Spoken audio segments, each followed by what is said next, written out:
On this week's edition of TAT, we have a TAT Industrial 56-inch cast. Yes. Like I said, cast motor. Nipple. Yes. Motor is cast aluminum. Now, I'd been told that some of these came with cast aluminum motors as well as cast iron, yet I'd never actually seen it. But yeah, this one's cast aluminum, not the iron that I expected. That means it doesn't weigh a ton. The blades are also aluminum, which I also didn't expect, because later TATs of this caliber with the round motor have steel blades, and they take forever and a day to get up to speed and forever and a day to coast down. So, the fan is not light kit adaptable despite the fact that it has a nipple. The nipple is purely for aesthetic. Yeah, so basically all this means is it's easy to replace the bearings when you have to. Because, well, all you gotta do is take the nipple off. It allows you to punch out the bearing if it gets stuck in the end bell. Very easy, very good. I like that. Wish it were like an adaptable, but it is what it is. The screw in the canopy got it sheared off, so can't raise it up. Boo hiss. It's a 12-inch down rod. This one is model CF1. I'm not sure if I mentioned that before, but there you go. It is early, I would say probably 1980. Something... crap in the way. Something to that effect. So, now, let's crank it to low and see what it does.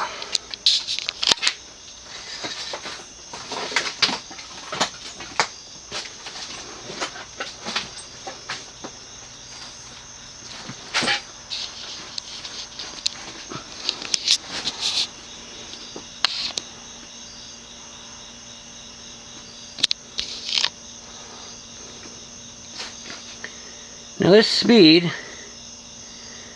is about the speed I typically see these running at in U-Haul places. Because they almost always had bad capacitors, at least the second-gen stamped version with a thicker sideband. Alright, so this is low. It is a nice aesthetic low. I don't know where this thing was, but it had a few balloon strings stuck in the shaft. What a surprise. And those tend to melt together after a while. See how low it's nice and aesthetic. I like it. I'd been after one of these cast 56-inch for a while. The cast 36-inch, oh, they pop up fairly often, especially in hell, because those Florida kitchens, you know, they all have 36-inch industrials because hot as hell. So, but the 56 don't pop up as often, at least around here in the Northeast. Usually the ones you do see are stamped. Either second gen stamped or third gen stamped. Third gen I've already covered.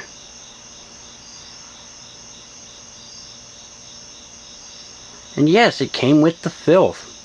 My favorite.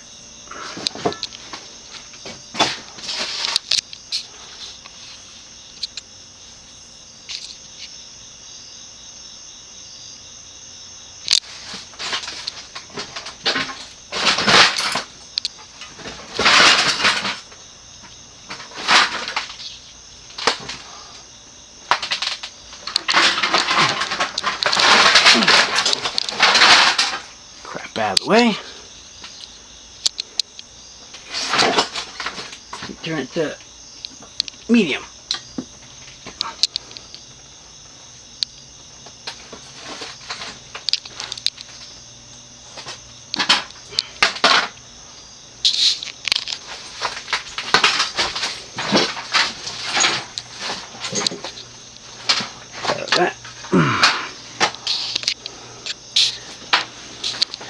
So this is medium low. The motor is rated for, I think, 0.73 or 0.78 amps. I forget, but it's not a lot. I was expecting 1 amp or something like that. What I can tell you already is that it hits a resonant frequency on medium high. So you're really only getting 3 speeds out of this.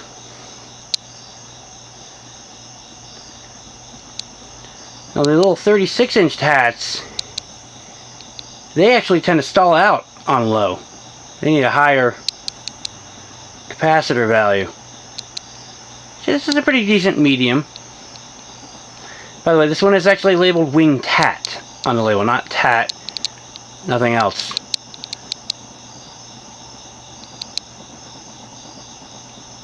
Find that kind of interesting. They also made these without nipples. So yeah, this purely was for aesthetics and for functional reason, like I said, for bearing replacement. So, story on that. I have a 60-inch Mirage, leading edge Weatherite industrial, right, where when the bearings came time to be replaced, one of them got stuck in the end bell. How did they have to punch it on? They actually had to drill a hole through the bottom of the end bell to pop the bearing out, because it got stuck in the end bell. And that's a pain in the ass. So this TAT, despite not being like an adaptable, has at least a hole for you to allow for a punching out of the bearing if it gets stuck, which tends to happen sometimes. I hate that. So, yeah. Anyway. Too much clutter in here.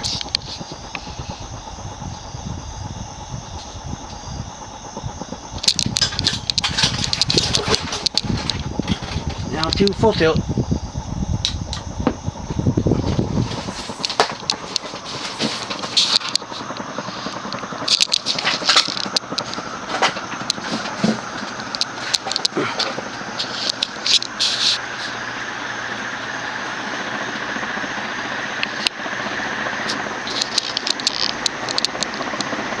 Like the stamped steel blade version, it also takes a while to get up to speed. And really, I think it moves about the same amount of air as the stamped version. You might hear a slight tick, that's of the balloon string, rubbing around in there. And of course, like typical cast TAT, they tend to grumble a little bit every so often, like, just random. Which is probably some electrical dickery, but it just seems normal for these.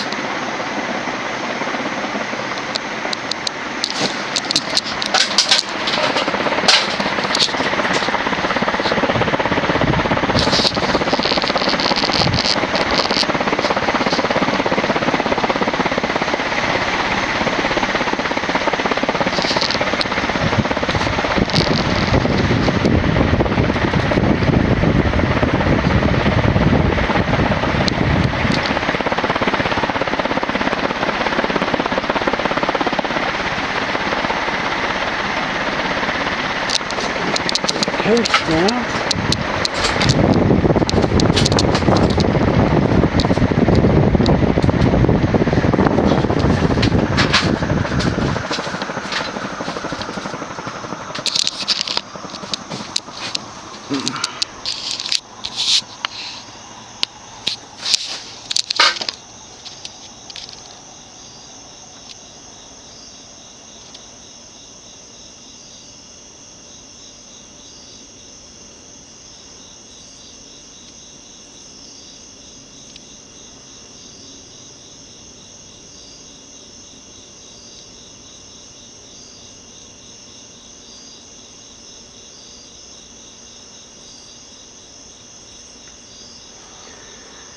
This one, the bearings are pretty well worn, but evenly worn. As you saw, no wobble, which is always a nice thing to have. What that also means is that the coast down, or rather spin down time will be rather long.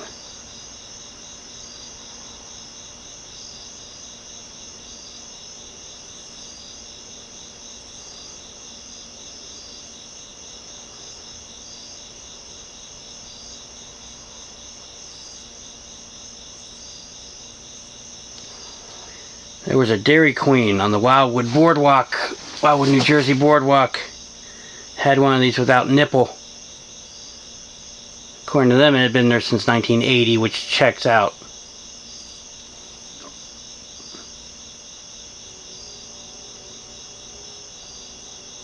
And Nazi Southern says hi.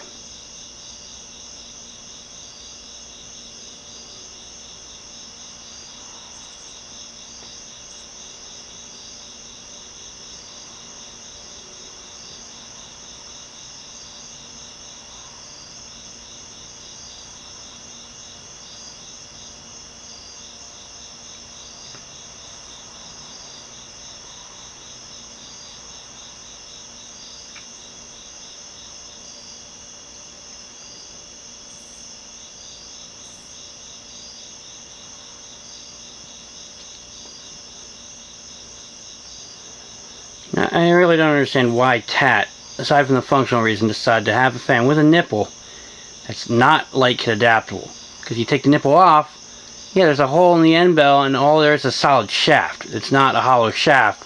There's no provision for wire to go through. So yeah, again, it's purely for functional, repair reasons. I mean, it's good that they did this, but come on.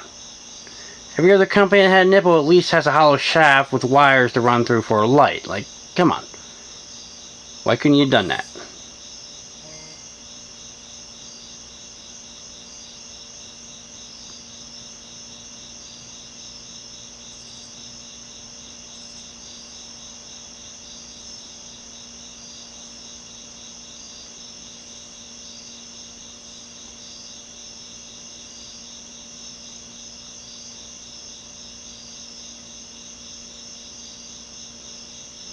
Whenever you see, yep, like it adaptable.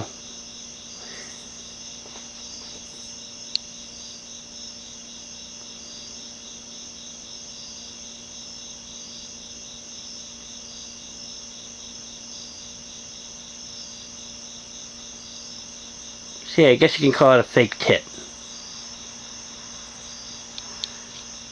Titty tat. Because the real ones are light kit adaptable.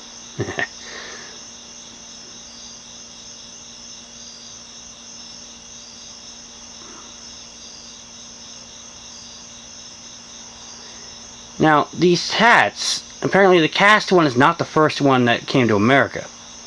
Apparently the first one that came to America was the flat UFO. Actually, not the flat UFO, the round UFO variant. That's what came here first, which I find bizarre. You'd think the cast one would be first, but nope. Guess the stamped one was a test bed to see if they'd actually buy them. But I do guess. And there you have it. A Wing-TAT 56-inch industrial cast aluminum blades.